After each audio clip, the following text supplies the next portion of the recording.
예수 잘 믿는다고 해서 나라가 어떻게 되든 우리는 하나님의 은혜로 근심 걱정 없이 세상을 살 수 있다고 생각합니까? 만약 그런 생각을 하고 있다면 굉장히 순진하고 어리석은 사람이라고 우리는 말을 해야 합니다. 우리는 신자 불신자를 떠나서 한 배를 탄 사람들입니다. 대한민국 호라고 하는 한 배를 타고 거친 물결이 소용돌이 치는 바다를 지금 항해하고 있어요. 선장이 실수해도 우리는 다 당합니다. 배에 화재가 나도 우리는 크게 다칩니다. 빙하와 부딪혀도 우리는 위기를 만날 수 있습니다. 폭풍이 몰려와도 우리는 고생을 합니다. 다 우리는 같은 운명이에요. 그러므로 신앙생활 잘하면 나라가 어떻게 되든 걱정할 거 없다, 이런 생각을 하는 것은 우리 신앙인의 자세다운 생각이 아닙니다. 잘 믿는 사람도 공고한 날을 만날 수 있습니다. 오늘 히스기야가 이 교훈을 우리에게 가르쳐 주는 것입니다. 신앙생활 잘해도 위기를 만날 수 있어요. 내가 잘못하지 않았는데도 어려움을 겪을 수가 있어요. 내 가정에 특별한 문제가 없는데도 나라 때문에, 지도자 때문에 잘못된 길로 가정이 빠질 수가 있어요. 예수 믿는 사람도 예외가 아니에요. 히스기야를 보면 우리가 이 사실을 알 수 있어요. 그래서 히스기야는 오늘 우리에게 중요한 진리를 가르쳐 줍니다. 하나님 잘 섬기고 하나님 뜻대로 살아도 공고한 날이 올 수가 있다, 이것을 명심하라는 거예요. 또 하나는 그런 공고한 날을 당했을 때 우리가 어떻게 대처하는 것이 어려움을 극복하고 이기는 길이냐 하는 것을 히스기야가 우리에게 보여주고 있습니다. 이런 면에서 우리 모두가 히스기야를 좀 주목할 필요가 있습니다. 히스기야는 두 동강이가 난 유대나라 남쪽 왕국의 13번째 왕입니다. 그가 25살에 왕이 되었습니다. 그런데 참 놀라운 것은 그의 아버지 아하스는 굉장히 악한 왕이었어요. 얼마나 악했는지, 얼마나 악질이었는지요. 하나님을 섬기도록 지어놓은 거룩한 성전에 모든 하나님 섬기는 기구들을 다 치워버리고 이방신을 섬기도록 우상을 만들고 제단을 만들고, 그래서 하나님의 성전을 완전히 더럽혀 놓은 아주 지독한 왕입니다. 그가 통치를 하고 죽었을 때 얼마나 백성들로부터 미움을 받았는지, 왕이면 당연히 묻혀야 될 왕릉에도 들어가지 못하고 엉뚱한 데 묻힌 사람이에요. 그런 악한 왕, 영적으로 잘못된 왕 아래 히스기야라는 아들이 태어났는데, 참 희한하게도 이 히스기야는 하나님을 잘 섬기는 사람이었습니다. 다윗 빼놓고는 이스라엘 왕 가운데서 가장 하나님을 잘 섬기고 하나님의 말씀을 순종하는 왕으로 성경에 기록되어 있어요. 열왕기하 18장 5절 6절 이렇게 기록되어 있네요. 히스기야가 이스라엘 하나님 여호와를 의지하였는데 그의 전후 유다 여러 왕 중에 그러한 자가 없었더라. 앞뒤로 아무리 살펴보아도 히스기야처럼 성실한 믿음의 사람이 없었다는 이야기입니다. 여러분, 어떻게 이런 이변이 일어날 수 있습니까? 아버지는 지독하게 악한데 아들이 이렇게 믿음이 좋은 성군으로 나라를 다스릴 수 있다는 거예요. 어머니의 영향이었습니다. 어머니 아비야는 경건한 제사장 스가랴의 딸이었습니다. 그러니까 선지자의 딸이니까 어려서부터 믿음 생활을 얼마나 잘했겠어요. 또한 얼마나 좋은 교육을 많이 받았겠어요. 그러니까 어려서부터 이 아비야라고 하는 여성은 신앙으로 잘 자란 여성인데 이제 왕비가 되었단 말이에요. 그래서 히스기야를 낳았어요. 그러면 자녀 교육에 절대적인 영향을 미치는 것은 아버지입니까, 어머니입니까? 자, 우리 부인들 한번 이야기해 보세요. 어머니요, 아버지요? 자녀 교육에 절대적인 영향은 어머니가 끼치는 거예요. 믿습니까? 어머니가 믿음이 흐리멍덩하면 애도 그렇게 돼 있어요. 어머니가 철저하면 애도 그렇게 철저하게 됩니다. 히스기야가 바로 엄마 영향 받았어요. 그래서 왕이 되자마자 얼마나 좋은 일 많이 했는지 몰라요. 아버지가 그렇게 더럽혀 놓은 성전을 깨끗하게 치우고 하나님만 섬기는 거룩한 전으로 다시 정화시켜 놨어요. 그리고 나라 곳곳에 우상 숭배하는 자들이 모여서 우상을 섬기도록 만든 산당들, 그리고 우상들 다 치웠어요. 그래서 나라 전부를 개혁했습니다. 뿐만 아니라 수백 년 동안 백성들이 잊어버리고 지키지 않았던 유월절을 다시 지키기 시작했습니다. 하나님이 이스라엘 백성을 애굽에서 구원해 주신 놀라운 은혜를 기억하고 감사하고 찬양하는 절기인데, 나라가 얼마나 부패했는지 수백 년 동안 안 지켰다고 말해요. 그런데 히스기야는 그 절기를 다시 회복시켰어요. 얼마나 좋은 일 많이 했고 하나님 보시기에 아름답고 참 큰 일을 많이 했어요. 그런데 이렇게 지성껏 하나님을 섬기려고 하고 또 섬기고 있는 히스기야에게 절대절명의 위기가 찾아온 것입니다. 여러분 1절 보세요. 1절 보면 재미있는 용어가 하나 나옵니다. 이 모든 충성된 일 후에, 이 충성된 일 후에, 이 말이 무슨 뜻인지 여러분 기억하시겠죠? 히스기야가 하나님 앞에 성실하게 나라를 깨끗하게 정화시키고 우상 숭배를 없애고 성전을 깨끗하게 하고 유월절을 지키고 이렇게 하나님의 말씀대로 나라를 다스리려고 선정을 베푸는 이런 충성된 일을 한 후에, 또 이 말을 현대 번역에서는 좀 더 아름답게 번역을 해놨습니다.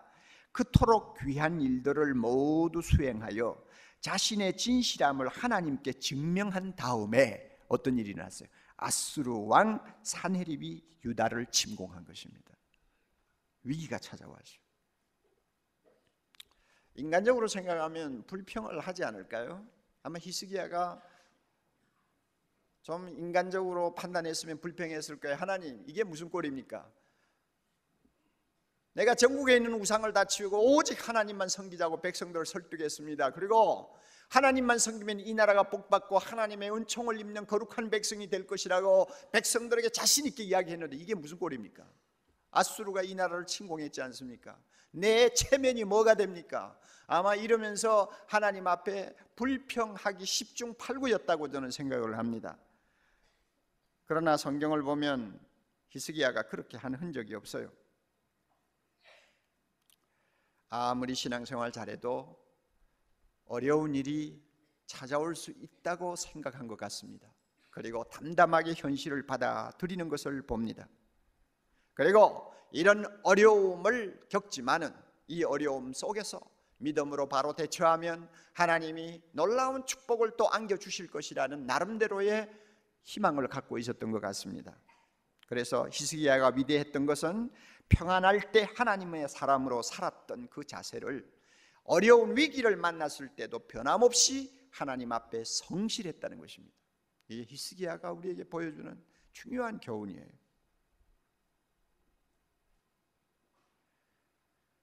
여러분 가운데는 지금까지 신앙생활 잘하고 있다고 스스로 생각하는데 자꾸 어려움이 있고 또 생각지도 않는 일이 터지고 걱정 안 했던 일들이 나타나고 이러므로서 마음의 갈등을 겪는 형제자매 없습니까? 내 탓 아니에요. 나라가 잘못되면 내가 당하는 거죠. 경제를 운영하는 사람들이 판단 잘못하면 내가 실직당하는 거죠. 내 탓이 아니에요. 그런데 우리는 믿었잖아요. 내가 신앙생활 잘하고 하나님 앞에 전적으로 의지하고 주님의 뜻대로 살기만 하면 야베스가 기도해서 응답받은 것처럼 환난에서 우리를 건져주시고 근심이 없는 인생을 살게 해주실 것이다, 그렇게 믿었는데 갑자기 어려운 일이 터졌다. 이럴 때 여러분 마음속에 어떤 좀 불안한 생각, 불만스러운 생각을 하고 있지 않습니까? 그런 생각이 있으면 히스기야를 주목하시기 바랍니다. 그리고 히스기야가 어려움을 당했을 때 그가 어떻게 대처했는가, 세 가지를 우리에게 교훈해 주는데요, 이 세 가지를 마음에 잘 담으세요. 뭐 새로운 것은 하나도 없어요. 성경을 읽으면 항상 아는 이야기고 듣는 이야기입니다. 그러나 다시 한번 우리 자신에게 적용하면서 우리가 가장 평범한 이 진리를 얼마나 순종하고 그 진리를 붙들고 실행하고 있는가를 우리 스스로가 살필 필요가 있다는 것입니다. 히스기야는 세 가지를 했어요. 첫째는 자기가 해야 할 일에 최선의 노력을 다했습니다. 다시 말하면 하나님 앞에 도와달라고 구하기 전에 또 구하면서도 인간으로서 자신이 해야 할 책임을 다했다는 이야기입니다. 3절부터 5절까지 내용을 보면 그 이야기가 나옵니다. 자, 왕으로서 적군이 쳐들어올 때 해야 할 일이 무엇인가를 그는 깊이 생각을 했습니다. 어떻게 하면 적군을 막을 수 있는가? 어떻게 하면 적군이 예루살렘을 포위하고 장기전을 하지 못하도록 할 수 있는가? 어떻게 하면 더 나아가서 적군을 물리칠 수 있는가? 이런 것들을 깊이 골몰이 생각하면서 부하들과 의논해서 자신이 손이 미치는 데까지 할 일은 다 했어요. 무슨 일을 했습니까? 예루살렘 남쪽에 기온샘이라고 하는 수원지가 있습니다. 거기서 막 물이 솟아요. 그 유대나라는 물이 귀한 나라 아닙니까? 그런데 이 물이 솟는 큰 샘이 있어요. 그래서 그 샘에서부터 수로를 만들어 가지고 물을 끌어서 기드론 시내, 기드론 골짜기 양편에 있는 가수원에다가 물을 내기도 하고 또 이스라엘 백성들의 식수로 쓰기도 했어요. 그런데 이제 군대가 이제 쳐들어오니까 어떻게 할 것이냐? 바벨론 사람들, 아니요, 아수르 사람들이 군대가 와가지고 물을 구하기가 어렵도록 만들자 이렇게 해가지고 수로를 전부 다 묻어버린 거예요. 다 차단하고 묻었어요. 그래서 아수르 군대가 물을 구하기가 어렵도록 만들어 버렸습니다. 그리고 조금 후에는 지하 500m 거리에 터널을 파가지고 그 기온샘에서 나오는 생수를 그대로 끌어서 예루살렘 성 안으로 통하도록 만들었어요. 그래서 아무리 포위를 당해도 성 안에서는 물이 귀해가지고 어려움을 당하지 않도록 대책을 다 세웠어요. 그뿐 아니에요. 성곽이 좀 무너진 데는 다시 증축을 했습니다. 망대를 다시 손질했습니다. 그리고 군사들을 다시 재정비하고 그 다음에 무기를 공급했습니다. 다 했어요. 할 일 다 했어요. 그래서 대비를 했어요. 인간으로서 해야 할 모든 일을 최선을 다해서 한 것입니다. 어떤 사람은 믿음을 이렇게 생각합니다. 믿음이 뭐냐? 하나님이 모두 다 하실 수 있도록 내가 아무것도 안 하는 것이다. 그래서 오직 하나님이 하시도록 기다리는 것이 믿음이다. 이렇게 생각을 해요. 이것은 어딘가 잘못 이해하신 분인 것 같아요. 잘못된 거예요. 예수 믿고 하나님을 전적으로 의지하는 사람은 일하라고 준 양손을 가만히 두지 않습니다. 여러분, 이곳저곳 다니면서 열심히 뛰라고 한 양발을 주신 하나님, 이 양발을 놀려놓지 않아요. 머리를 써서 모든 지혜를 동원해서 위기를 극복하도록 하신 그 하나님의 명령을 그 사람은 절대 등한히 하지 않습니다. 어떤 분이 이런 말을 했어요. 내가 어렵고 고통스러운 일을 당하면 나는 평소보다도 시간을 2~3배로 더 투자한다. 그래야만이 평범한 두뇌를 가지고 태어난 나 같은 사람이 문제를 해결할 수 있기 때문이다. 이런 말을 했어요. 옳은 말이에요. 최선을 다해야 합니다. 둘째로요, 히스기야는 하나님의 약속을 굳게 믿었습니다. 7절 8절을 한번 보세요. 히스기야가 백성들을 놓고 어떤 이야기를 하고 있나. 참 왕으로서 대단한 이야기를 합니다. 7절 8절. 너희는 마음을 강하게 하며 담대히 하고 아수르 왕과 그 쫓는 온 무리로 인하여 두려워 말며 놀라지 말라. 우리와 함께하는 자가 저와 함께하는 자보다도 크니 저와 함께하는 자는 육신의 팔이지만 우리와 함께하는 자는 우리의 하나님 여호와시라.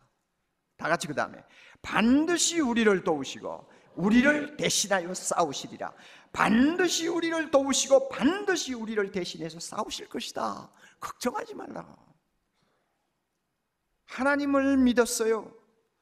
하나님을 믿었어요.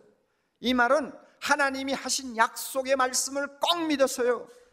히스기야가 무엇을 근거해서 이렇게 큰 소리를 치는 것입니까? 그것은 틀림없이 신명기 28장에 나오는 말씀을 그가 기억하고 믿었다고 봅니다. 신명기 28장 14절에 하나님께서 이렇게 약속하셨어요. 내가 오늘날 너희에게 명하는 그 말씀을 떠나서 좌로나 우로나 치우치지 아니하고 다른 신을 따라 섬기지 아니하면, 다시요, 하나님의 말씀을 떠나 좌로나 우로나 치우치지 아니하고 다른 우상, 다른 신을 섬기지 아니하면, 7절에 하나님이 뭐라고 약속했어요? 내 대적들이 일어나 너를 치려 하면 여호와께서 그들을 내 앞에서 패하게 하시리니 그들이 한 길로 너를 치러 들어왔으나 내 앞에서 7길로 도망하리라. 하나님이 약속했어요. 좌우로 치우치지 아니하고 하나님 말씀대로 살려고만 노력해라. 그리하면 적군이 들어와서 너 나라를 침공할 때라도 내가 너를 대신하여 싸우리라. 그예요. 하나님의 약속이요. 적군이 한 길로 들어왔느냐? 내가 그들로 하여금 7길로 도망가도록 만들어 주겠다. 하나님이 약속하셨어요. 히스기야가 이 약속을 믿었어요. 히스기야는 자신이 있었거든요. 자기가 왕이 된 다음에 하나님의 명령을 쫓아 나라를 깨끗하게 정하게 만들고, 그 다음에 성전을 깨끗하게 만들고 백성들로 하여금 하나님 앞으로 돌아오게 하는 왕이니까, 내가 이렇게 하나님 앞에 신실하게 살면 하나님이 전쟁이 나도 기근이 나도 어려움이 나도 말씀에 약속하신 그대로 반드시 해 주실 것이다 하는 믿음을 가졌어요. 그래서 백성들을 이렇게 자신 있게 그는 격려할 수가 있었습니다. 하나님은 신실하신 분입니다. 믿습니까? 하나님은 절대 거짓말 하시지 않습니다. 거짓말 하실 수도 없습니다. 여러분, 아브라함을 찾아가서 하나님이 하신 약속을 기억합니까? 내가 네게 복을 주리라. 내가 네 이름을 창대케 하리라. 내가 네 자손이 하늘의 별과 같이 많게 하고 너로 인하여 전 세계 민족이 복을 받게 하리라. 하나님의 약속이에요. 황당하기 짝이 없는 약속이에요. 아브라함에게는 지금 혈육 한 점 없어요. 혈육 한 점 없는 사람을 놓고 하늘의 별처럼 내 자손이 많아지리라. 아브라함은 지금 가나안 땅에 있는 지극히 적은 소수의 부족의 한 족장에 지나지 않습니다. 그런데 그 이름을 창대케 하겠다고 합니다. 아브라함은 지금 세계 모든 사람들에게 비교해서는 그것은 주목을 받지 못한 무명인사입니다. 그럼에도 불구하고 그 자손을 통해서 세상이 복을 받게 만들겠다고 했습니다. 그런데 우리가 성경을 통해서 읽어보면, 또 역사를 보면 아브라함에게 약속하신 하나님의 그 말씀은 너무너무 진실한 약속이었습니다. 아브라함이라는 이름만큼 창대한 이름이 있습니까? 이스라엘 백성처럼 복을 많이 받은 민족이 있습니까? 여러분, 이스라엘 백성으로부터 난 예수 그리스도로 인하여 세계가 어떤 영향을 받았으며 얼마나 많은 사람이 하늘의 복을, 하늘의 구원을 얻었는가를 우리는 잘 알고 있잖아요. 하나님은 절대 거짓말하지 않습니다. 히스기야는 이것을 믿었어요. 아침이면 해가 동쪽 하늘에서 뜹니다. 아무도 의심하지 않아요. 저녁이면 해가 서쪽 하늘로 집니다. 아무도 의심하지 않아요. 하나님께서 창세기부터 요한계시록까지 말씀해 놓은 말씀, 해가 뜨거워지는 것처럼 우리는 절대 의심하면 안 됩니다. 이 말씀대로 하나님은 반드시 순종합니다. 믿어요? 그런데 실제적인 문제가 있어요.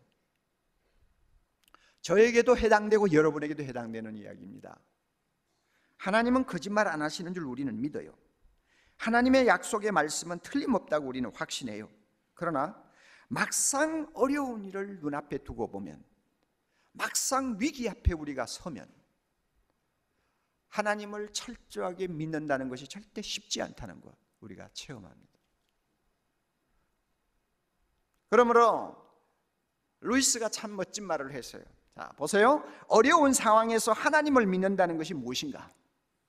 어려운 상황에서 하나님을 믿는다는 것이 무엇인가? 자, 그는 이렇게 딱 정의했어요. 이성이 받아들인 하나님의 약속, 하나님의 말씀을 기분이 바뀔지라도 그대로 고수하는 기술이다. 재밌는 말이죠. 다시 한번. 어려운 상황에서 내가 하나님의 약속을 믿는다는 것이 무엇을 의미하는가? 이성이 받아들인 하나님의 말씀을 기분이 바뀔지라도 그대로 고수하는 뭐라고요? 기술이다 그랬어요. 기술.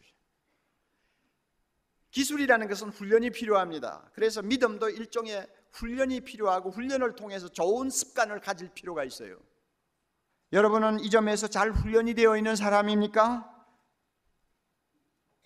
냉정하게 믿음을 가지고 하나님의 약속을 굳게 붙들고 위기를 대처하는 훈련이 안 돼 있어서 자꾸 감정 때문에 왔다 갔다 하는 믿음을 갖고 있습니까? 그것은 히스기야가 우리에게 보여준 믿음이 아니에요. 다시 한번 여러분 자신을 돌아보세요.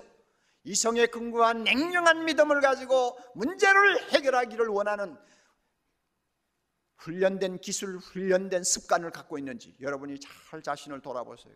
만약 감정 때문에 왔다 갔다 하면 여러분 다시 한번 자기 자신을 바로 훈련시켜야 됩니다. 바로 여러분을 바로 세워야 합니다. 그래야만이 위기를 극복할 수 있습니다. 세 번째로요, 히스기야는 간절하게 부르짖는 기도를 했습니다. 20절 이하를 보면 우리가 알죠. 히스기야 왕이 아모스의 아들 선지자 이사야로 더불어 하늘을 향하여 부르짖어 기도했다. 하늘을 향하여 부르짖어 기도했다. 히스기야는 기도의 사람이었습니다. 열왕기하 19장을 보면 아수르 왕 사네립이 쳐들어와서 협박하자 그는 자기 옷을 찢고 굵은 배를 입고 하나님의 성전에 들어가서 하나님 앞에 기도했습니다. 자기 혼자 기도하기가 힘들 때는 선지자 이사야를 불러서 함께 기도하자고 했습니다. 그래서 하나님이 히스기야에게 이런 말씀을 하셨어요. 열왕기하 19장 20절입니다. 네가 아수르 왕 사네립 까닭에 내게 기도하는 것을 내가 들었노라. 내가 들었노라. 하나님이 들으시는 기도를 했어요. 그리고 나중에 히스기야가 병들어 죽게 되었을 때도 그는 하나님을 향해서 울부짖고 기도했습니다. 그럴 때 하나님이 뭐라고 했어요? 내가 내 기도를 들었고 내 눈물을 보았노라. 히스기야는 기도의 사람이었어요. 기도는 환난을 이기게 하는 가장 강한 무기입니다. 기도는 환난에서 쓰러지지 않게 하는 가장 강한 버팀목입니다. 기도하는 사람은 역경을 크게 두려워하지 않습니다. 왜냐? 기도하면 하나님이 들으시고 그 역경을 호전시켜 주셔서 그 역경을 통해서 하나님이 더 큰 은혜와 축복 주신다는 것을 믿기 때문입니다. 시편 91편 15절 말씀입니다. 저가 내게 간구하리니 내가 응답하리라. 하나님의 약속이에요. 저가 내게 간구하리니 내가 응답하리라. 내가 저희 환난 때에 저와 함께하여 저를 건지고 영화롭게 하리라. 기도하면 환난 중에 내가 너와 함께하마. 기도하면 네 기도를 내가 듣고 너를 건져서 영화롭게 하겠다고 하나님이 약속했어요. 이 약속 의지하고 히스기야는 하나님께 부르짖고 기도했습니다. 그 결과 하나님께서 아수르의 군대를 하룻밤에 시체로 만들어버리고 겨우 몇 사람 남은 사람들이 도망갔는데 결국 그들과 함께 도망간 왕은 나중에 자기 아들의 손에 살해를 당하는 끔찍한 비극이 아수르 왕궁에서 일어났지 않습니까? 하나님께서 쳤어요. 누구의 기도 들으시고 히스기야의 기도 들으시고 심판하셨죠. 기도하는 자에게 기적이 일어납니다. 할렐루야. 기도하는 자에게 아수르 군대가 진멸됩니다. 아멘. 기도하는 사람 앞에 아수르 군대가 물러갑니다. 기적이 일어나요.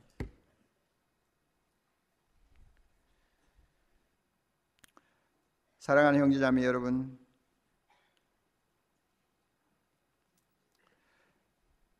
여러분을 압박하고 있는 아수르 군대가 뭡니까?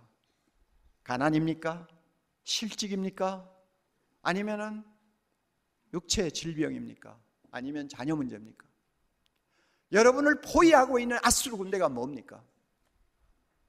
예수를 잘 믿으려고 그동안 참 최선을 다했는데, 교회에서 하나님의 말씀대로 살려고 정말로 있는 힘을 다해서 충성했는데, 여러분이 생각지도 않는 어려운 일을 당해가지고 고통할 때 여러분 히스기야를 마음에 떠올리고 그를 배우고 그를 닮는 것이 중요합니다.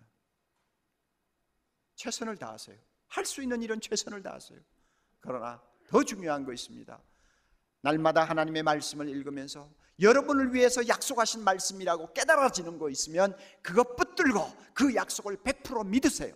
그 약속을 믿고 말하고 그 약속을 믿고 생각하고 그 약속을 믿고 행동하세요.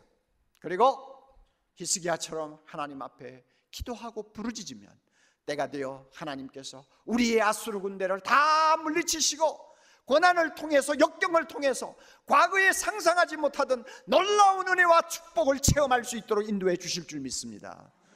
좋으신 우리 하나님 반드시 우리 모두에게 이런 은혜 주실 줄 믿습니다.